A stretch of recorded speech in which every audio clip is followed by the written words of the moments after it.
Especial Travessia das Águas. Você vai ver hoje como foi o processo de desapropriação de áreas para a construção da usina de Furnas e o represamento dos rios. O impacto é sentido até hoje na região. Mais de 8.000 propriedades desapareceram, a maioria na zona rural. E muita gente não concordou com os valores pagos e foram para a justiça. Quando receberam, o dinheiro valia muito pouco. Eram tempos de inflação. Mas a região também ganhou com o lago. Muitos que sofreram um problema na pele acham que a represa trouxe progresso. Veja na reportagem.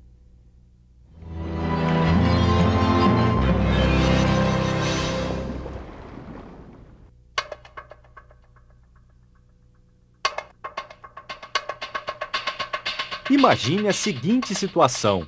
Você é avisado que a casa onde mora, ou a sua fazenda, o sítio da família, vão ser desapropriados para uma obra importante do governo federal. Foi o que aconteceu na região há 50 anos. A notícia da construção da usina de Furnas foi tratada como uma tragédia bíblica pela imprensa da região.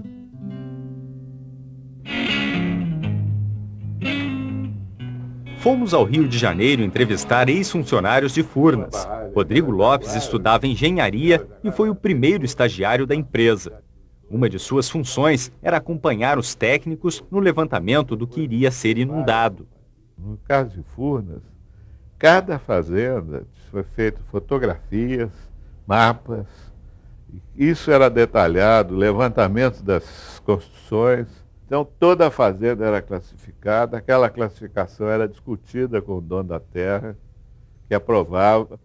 Alberto William Fresse, engenheiro agrônomo, era um dos responsáveis pelas avaliações. E a gente dava a resposta cabível, sem enganar ninguém. Nunca enganamos ninguém. Sempre dissemos, olha, isso aqui vai ser inundado, a sua casa ali, aquela casa vai ficar dentro d'água. Para a construção da usina, foram cerca de 8.000 desapropriações no sul de Minas, de pequenas casas a grandes fazendas. O impacto foi maior na zona rural. 6.540 propriedades passaram para as mãos do governo. Entre as milhares de terras desapropriadas, tinham lavouras de café, milho, arroz e alho. Mas uma em especial chamou a atenção de um dos responsáveis pela avaliação dos imóveis.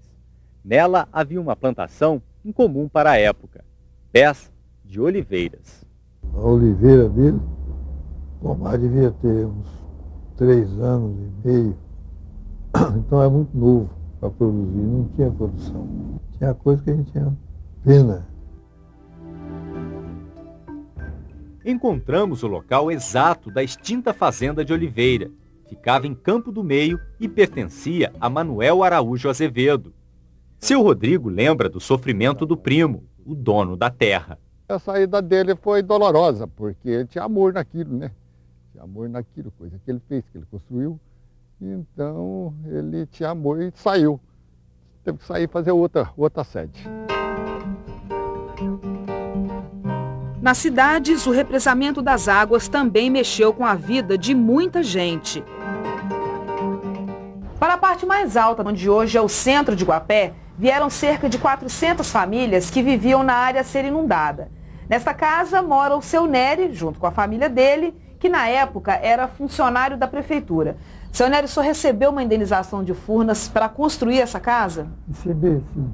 Na época era mais ou menos 4.000 cruzeiros, né? Cruzeiro antigo, né? Então deu para construir essa casa aqui. Na opinião do senhor, o valor da indenização foi justo? Não, não foi justo, não.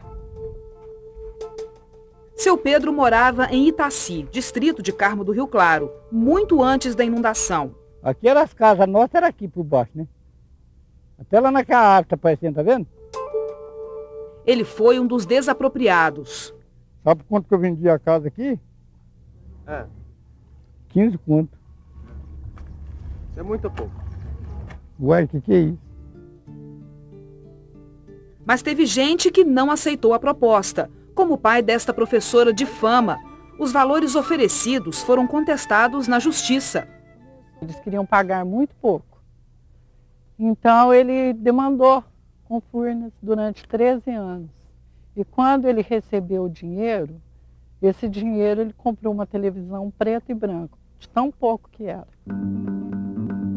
Os questionamentos se espalharam pela região. Os cartórios ficaram cheios. Alguns deles, igual tem aqui 59 processos, que eu encontrei aqui no arquivo, não quiseram fazer esse tipo de acordo. Em Guapé, todos os processos foram julgados. Nada ficou pendente. O último certidão que teve no processo, que eu estou vendo aqui, ó, foi em 20 de maio de 1963.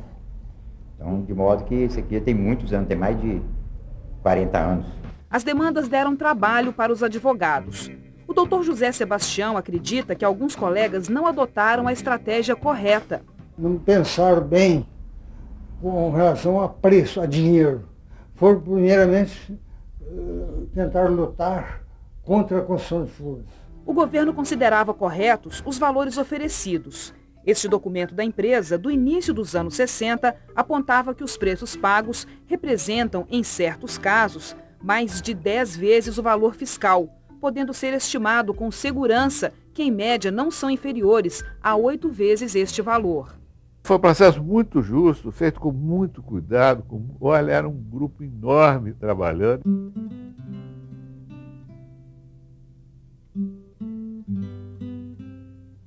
Ser contra o progresso da energia elétrica, não, mas ser contra a covardia de desapropriar a troco de mixaria, tomar banho.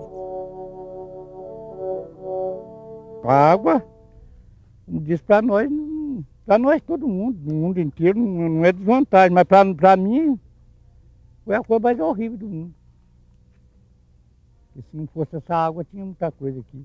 O povo podia estar tudo aí, as casas podiam estar tudo aí. Para outros, no entanto, o trauma foi superado. Foi muito bom para o país, né? Resolveu o problema de energia, que na época estava até à beira de um colapso, né, o país. Então, nessa parte foi bom. Acho que valeu. Hoje eu acho que ficou uma cidade mais bonita, mais cultura, tem mais facilidade. Para nós que é pobre, foi muito bom.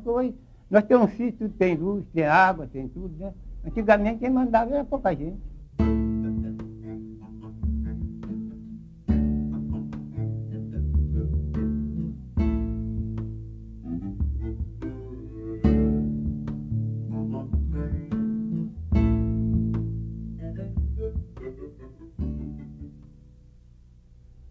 Amanhã, as lembranças da inundação em Pimenta, Fama e Guapé. A história do Padre João, que lutou contra a instalação da usina aqui na região.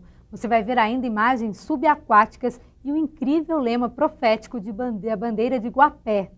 E não se esqueça, as reportagens que já foram exibidas estão disponíveis na internet. Visite o nosso blog. Para acessar é fácil. O endereço é o www.eptv.com.